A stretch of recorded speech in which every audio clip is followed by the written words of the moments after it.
Muito obrigado, Sr. Ministro. Passamos agora ao Grupo Parlamentar do Bloco de Esquerda. Sr. Deputado Heitor Sousa, tem a palavra.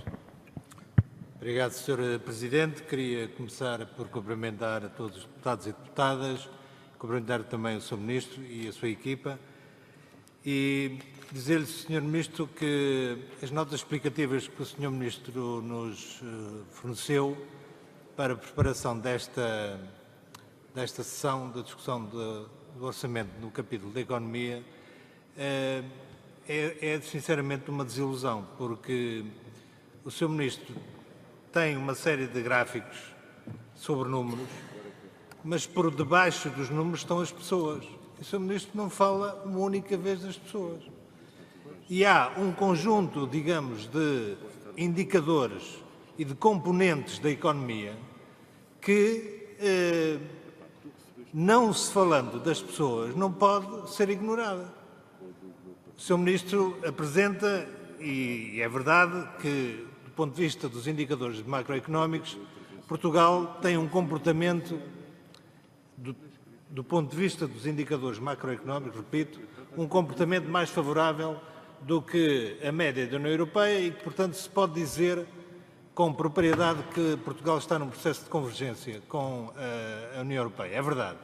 Só que, por debaixo desse processo de convergência, está um processo enorme de divergência social que tem origem, essencialmente, no aumento de desigualdades que este Governo, apesar de ter tido uma política de devolução de rendimentos, não combateu com medidas complementares, que para além das devoluções de rendimentos que é necessário, como existe um aumento da atividade económica e que esse aumento da atividade económica sustenta um crescimento da atividade lucrativa da economia e, portanto, essa atividade lucrativa da economia não tem sido redistribuída de acordo com condições, digamos, de mais igualdade do ponto de vista da remuneração do trabalho, o efeito global que esta evolução tem tido é de um agravamento da parte do trabalho na formação do rendimento nacional e, portanto, um aumento da desigualdade do ponto de vista económico na economia entre o capital e o trabalho. Sr. Ministro, tem havido, como o Sr. Ministro sabe, uma série de movimentações, greves, lutas dos trabalhadores para a correção desse grande problema que são as desigualdades salariais e o Governo aparentemente não toma as medidas, pelo menos neste orçamento, não vêm suficientemente refletidas com clareza as medidas que o Governo entende para corrigir este problema, este grande problema, que é essa grande desigualdade que existe do ponto de vista social na valorização do trabalho face à valorização do capital, tem conhecido efetivamente uma progressão significativa.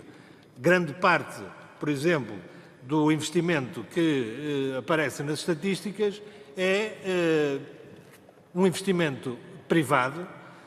É verdade que é apoiado por fundos públicos e por programas públicos, mas é um investimento, efetivamente, que está entregue aos privados, embora em muitos casos com dinheiros públicos, mas do ponto de vista daquilo que o Estado poderia fazer para corrigir esse desequilíbrio, que é o investimento público, as notícias também não são as melhores do ponto de vista deste orçamento e, aliás, do ponto de vista desta governação. Porque é verdade que o investimento público sofreu com alguma incompetência e com alguma política de redução por parte do anterior Governo, de redução do investimento público, para quem o investimento público era, na anterior governação, uma espécie de fantasma que ameaçava não a Europa, mas o nosso país, e que, portanto, tudo aquilo que poderia ser e deveria ser feito do ponto de vista da política económica era ajudar, auxiliar o investimento privado para o desenvolvimento da atividade económica e, sobretudo, da atividade lucrativa. No entanto, este Governo os indicadores que nós conhecemos quer relativos à execução do investimento público, quer relativos ao papel do investimento no conjunto do investimento global da economia, é relativamente fraco. E é verdade que se prevê o maior valor de investimento público desde que este Governo tomou posse, para 2019, mas também se sabe que entre as previsões e os orçamentos e a execução tem havido um gap bastante relevante. E, portanto, Sr. Ministro, apesar de estar previsto um valor de 4,8 mil milhões de euros para investimento público no próximo ano, aquilo que eu lhe pergunto, uma das perguntas que eu lhe faço, é se o gap que existe na execução do investimento entre o orçamentado e o realizado se vai manter, se vai aumentar até ou se vai diminuir.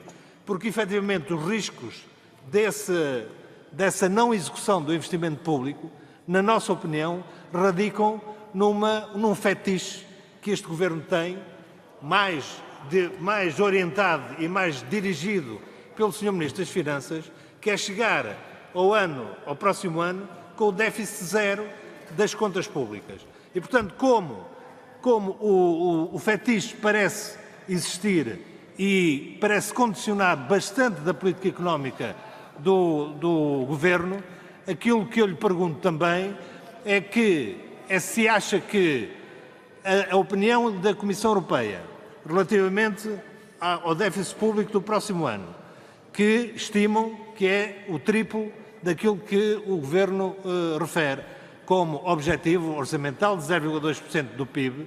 Portanto, a Comissão Europeia estima um valor bastante superior àquele que efetivamente está anunciado pelo Governo. Qual é o comentário que o Sr. Ministro tem a fazer destas discrepâncias? E, em segundo lugar, se vai ou não vai continuar a existir um gap significativo entre o investimento público orçamentado e o investimento público realizado, ou se o Governo nos vai surpreender e vai executar um nível do investimento público que ultrapassa as suas próprias previsões e estimativas. Portanto, Sr. Ministro, o que é que o Governo acha que, do ponto de vista do investimento público, todos os males que têm acontecido, de não execução orçamental, sobretudo nas infraestruturas, nos transportes, na saúde, na educação, tudo componentes do Estado Social que são absolutamente decisivos para a correção das desigualdades na economia e na sociedade portuguesa, se o Sr. Ministro acha ou não que podemos contar com o investimento público como alavanca para a correção dessas desigualdades. Uma última questão apenas, Sr. Presidente, relativamente às questões das assimetrias que existem também entre o litoral e o interior. O Governo anuncia algumas medidas que podem ajudar a alguma correção, mas continuam a existir fatores que acentuam essas desigualdades. E um dos fatores que acentuam essas desigualdades são a existência de portagens na acessibilidade aos territórios do interior e, como o Sr. Ministro sabe, também até, se calhar melhor do que eu, esse elemento da introdução de custos para a acessibilidade ao interior é um fator que contribui para a desertificação do interior e para a debilidade com que o tecido económico existe no interior. E, portanto, uma eliminação das portagens seria um excelente contributo para o desenvolvimento da economia nos territórios do interior. Muito obrigado, Sr. Deputado Heitor Sousa, por responder.